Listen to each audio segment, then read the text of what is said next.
இந்த பொதுக்குழு கூட்டத்தின் பொழுது பாட்டாளி மக்கள் கட்சியின் நிறுவனர் ராமதாஸ் மற்றும் அன்புமணி ராமதாஸ் ஆகிய இருவருக்கிடமே கருத்து மோதலானது ஏற்பட்டது. இதன் காரணமாக நேற்றைய தினம் அதாவது தமிழக அரசியலில் பெரும் பரபரப்பை ஏற்படுத்தியது.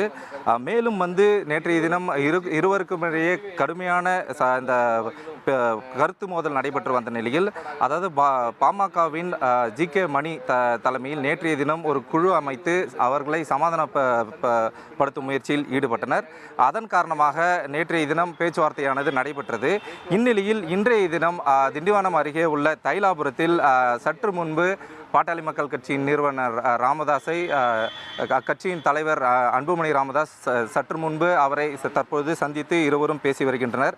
இந்த பேச்சுவார்த்தையில் கட்சியின் கௌரவ தலைவர் ஜி.கே. மணி உள்ளிட்ட முக்கிய நிர்வாகிகள் தற்பொழுது உள்ளனர். இதேபோல் அக்கட்சியின் தலைமை நிலைய செயலாளர் அன்பழகன், சேலம் முன்னாள் எம்எல்ஏ கார்த்திகேயன், வழக்கறிஞர் பாலு உள்ளிட்ட முக்கிய நிர்வாகிகளும் தற்பொழுது இந்த பேச்சுவார்த்தையில் அவர்களுடன் உள்ளனர்.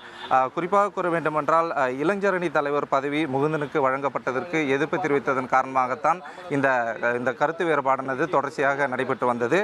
மேலும் முகுந்தனின் தாய் மற்றும் அவர்கள் நேற்றைய தினம் பாட்டாளி மக்கள் கட்சியின் நிறுவனர் ராமதாஸ் அவர்களை சந்தித்து தனக்கு எந்த பதவியும் தேவையில்லை, கட்சியில் அடிப்படை உறுப்பினர் மட்டுமே போதும், ஏனெனில் குடும்பத்திற்குள் எந்த ஒரு குழப்பமும் வேண்டாம் என்ற ஒரு தகவலை நேற்றைய தினம் தெரிவித்ததாக தெரிகிறது. இதன் அடிப்படையில் நேற்றைய தினம் அதாவது முகுந்தன் மருத்துவர் ராமதாஸை சந்தித்ததை தொடர்ந்து இந்த தகவலை மருத்துவர் அன்புமணி ராமதாஸ் அவர்களிடம் தெரிவிக்கப்பட்டது. அதன் காரணமாக அவர் சமாதானப்படுத்தி இன்றைய தினம் தற்பொழுது இந்த சமாதான பேச்சுவார்த்தையானது தொடங்கி நடைபெற்று வருகிறது.